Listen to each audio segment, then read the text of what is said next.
Soul Reapers don't actually kill. The world of Bleach, as well as the larger thematic narrative it tells, deals with the elements of life, death, the afterlife, and the morality of existing. When you have a story that explores these themes so consistently, it's only reasonable that the world building reflect them in some way. For the most part, Bleach does this, and it does it well, with one glaring exception. Fights in Bleach are treated as duels or sporting events, not a matter of life or death. But that's just wrong, because Bleach as a story is about life and death, so it should stand to reason that such a series would incorporate these elements into other aspects of its world, namely its fights. Firstly, I want to establish that I don't think every story needs life and death consequences to be good, but just that these consequences need to scale to the world that's created. To see what I mean, let's begin by taking a look at what a Soul Reaper actually is. Soul Reapers are beings who fundamentally have the same two jobs at the end of the day. One is to purify hollows and help them pass on to Soul Society, and two is to protect Cerate, basically the capital of Soul Society. And these two responsibilities are absolutely essential to keeping the entire afterlife functioning properly. So if Soul Reapers ever stopped doing their jobs, it would result in the total collapse of the entire universe. And yet, despite all that, despite the stakes being so damn high and the whole of creation literally hanging in the balance every time there's a major arc or enemy attacking, almost all the big fights in Bleach basically end like this. Well, I guess that's over.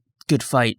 Till next time. Like, bro, why? Just kill them. They're literally demons, dude. What is wrong with you? Do your job. And this right here drives me crazy. If you want to see what I'm talking about happening in action, here are the two most egregious examples that come to mind immediately. One is Ichigo's fight with Ukiura, and two is Kenpachi's fight with Norida Gilga, aka Espada number 5. Let's start with Ichigo's fight. Now, it's no secret that Ukiura is one of the best villains in Bleach, hands down, but I can't help but feel this distinct sharp anger when I think about how his final fight with Ichigo went down. In short, my main beef with this fight was that Ukiura was way too strong and way too dangerous to be kept alive. For a being who was the 4th strongest Espada and also one of the most cold-blooded Rancor in the entire series, Ichigo doesn't really treat Ukiura as the gigantic menace that he is. He treats him more as a rival that he's trying to surpass than a guy who's actively helping Aizen wage a war on the universe. And that right there is what I can't stand about this fight, because Ukiura was, no joke, 2 seconds away from almost decapitating Ichigo, and wouldn't you know it, Ichigo transforms into his menace form and just absolutely crushes Ukiura completely, making for an absolutely breathtaking fight. But at the end, when it's time to deliver the killing blow, Ichigo snaps back from his form and stops himself from doing the right thing and killing Ukiura. Instead, the dude starts begging Orihime to heal Ukiura's wound so they can restart the fight. What kind of Goku shit is this? This isn't even Ichigo's main motivation as a character. This guy's had a massive hard-on about saving people since day one, so this shouldn't even be a consideration. You want to save people, Ichigo? That's cool. You know what's gonna save a lot of them? Killing the literal demon in front of you. Like, honestly, the only reason Ukiura got defeated was because, unlike Ichigo, White has this thing called a spine and already inflicted enough damage on Ukiura to kill him. But that reaction from Ichigo is the main thing that still grinds my gears, because Ichigo either lacks the perspective, maturity, or understanding that the threat Ukiura poses, in addition to being one of Aizen's most important soldiers, is also still the 4th strongest Espada. But Ichigo's response to this objectively dangerous monster isn't, oh yeah, he just needs to be stopped, it's, I gotta beat him the right way. Like, now I can probably guess that at this point a few of you are saying something like, well, why would he kill him? He's not a real Soul Reaper, he's not obligated to kill for them, it's not his war. And putting aside the inherent craziness of him needing to be a Soul Reaper to kill someone who literally threatens existence, you know, including his own and all the people he supposedly loves and wants to save, I'm willing to say, fine, let's give Ichigo a pass. After all, if Aizen became Soul King, I'm sure all of Ichigo's loved ones would be A-okay. Okay, alright, I'll give you that. So then, what's Kenpachi's excuse, huh?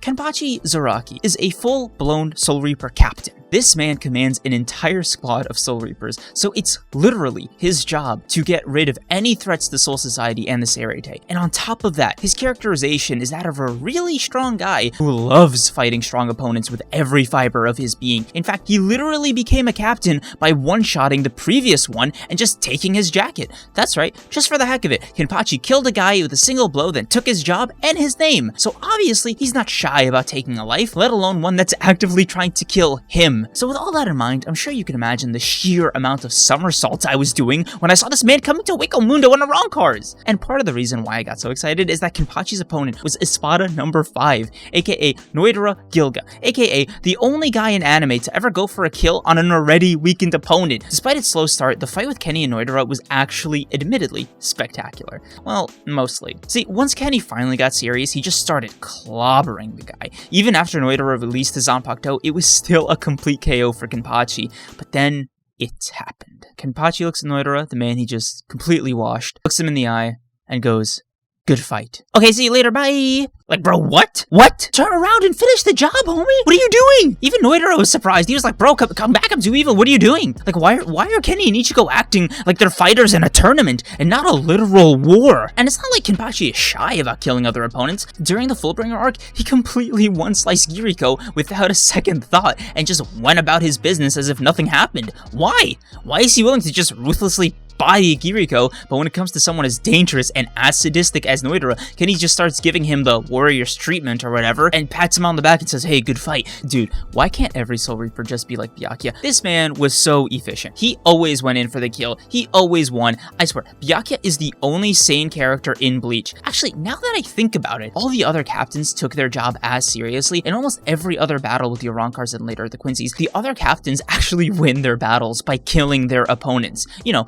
the ones who have been trying to kill them and destroying everything they protect, as well as, you know, the entire collapse of civilization and reality, but whatever, we'll call that the second goal. So it's nice to see that at least some Soul Reapers do their jobs. Also, Ichigo not killing makes even less sense when you go back to the themes of life and death I mentioned at the beginning of the video, because it's not like Ichigo doesn't know exactly what's gonna happen to the creatures he kills. Like, the dude takes these casual trips to heaven on a daily basis. Why is he acting like he doesn't know exactly where these people go and what happens to them after they die? In fact, the mere notion that killing an already dead creature, to me, is just an absurd mindset to have if you're somebody like Ichigo or just a Soul Reaper in general. This guy has absolute confirmation about his universe's afterlife, but still treats killing in this very moralistic way that just clashes with the way the rest of the story and world building are established. Imagine if you had absolute proof and confirmation about what the afterlife was in our world. I guarantee you would be acting way differently than before you found out. So it's just super weird that killing in Bleach is treated with the same level of moralistic gravitas, as if there's some deeper meaning to it, especially by someone like Ichigo, who just casually chops through your average hollow no problem, but will hesitate to do it when it's a green-horned demon creature who kidnaps his future wife. I don't know, seems like a weird double standard. In fact, the only difference between a mindless hollow and an Arankar is some level of self-awareness, but fundamentally they are still the same creature. So this kind of double standard also just skeeves the hell out of me,